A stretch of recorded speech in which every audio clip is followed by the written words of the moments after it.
BFM Business, intégral placement, idée de fonds. Et oui, on vous apporte aussi des idées de fonds de gestion dans lesquels investir. Avec Mara Dobrescu, elle est avec nous en duplex depuis Morningstar. Bonjour Mara, on va explorer avec vous tous les fonds que les investisseurs ont massivement vendus l'année dernière alors qu'ils n'auraient peut-être pas dû. Oui, car on constate malheureusement trop souvent que les investisseurs sont vraiment sensibles à la performance de court terme. Ils achètent les fonds qui ont eu la meilleure performance récente et ils vendent ceux dont la performance a décroché.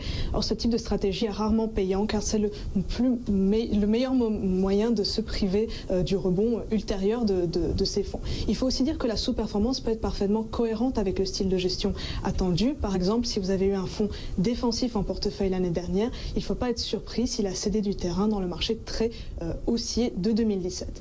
Les investisseurs ont donc tout à gagner à rester concentrés sur le long terme et c'est ce que nous les incitons à faire avec nos notes Gold, Silver ou Bronze que nous assignons aux fonds. Alors justement, quels ont été les fonds bien notés par Morningstar et néanmoins les moins populaires en 2017 ?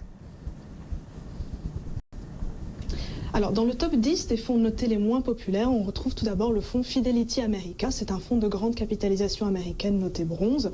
En 2017, le fonds s'est classé parmi les derniers de sa catégorie, ce qui s'est traduit par plus de 3 milliards d'euros de rachat.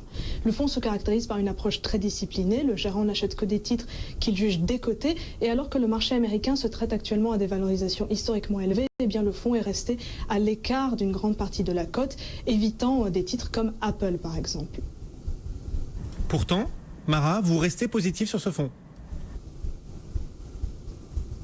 Alors tout à fait, puisque cette sous-performance nous semble compréhensible compte tenu de la discipline du gérant sur les valorisations. Nous continuons à penser que ce Fidelity America est un bon choix pour les investisseurs qui sont prêts à s'engager sur le long terme. Et le gérant est très expérimenté, il a fait ses preuves sur plusieurs fonds depuis qu'il a rejoint Fidelity en 2005. Carmignac Patrimoine aussi, Mara, fait partie des fonds les plus vendus l'année dernière. Qu'est-ce que vous en pensez? Comment vous l'analysez?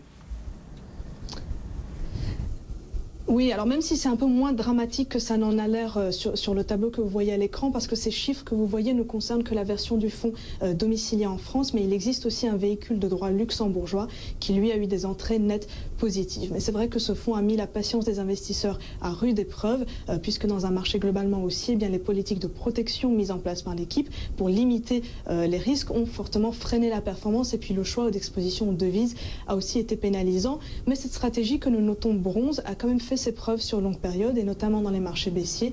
Sur les 10 dernières années, le fonds continue quand même à se classer parmi les meilleurs de sa catégorie. Bon, alors vous venez de nous citer justement deux fonds que vous continuez de bien noter, même s'ils ont été peu populaires en 2017, des fonds orientés Amérique ou monde. Est-ce que vous entrevoyez des fonds d'actions européennes aussi bien notés, mais moins populaires en 2017 ?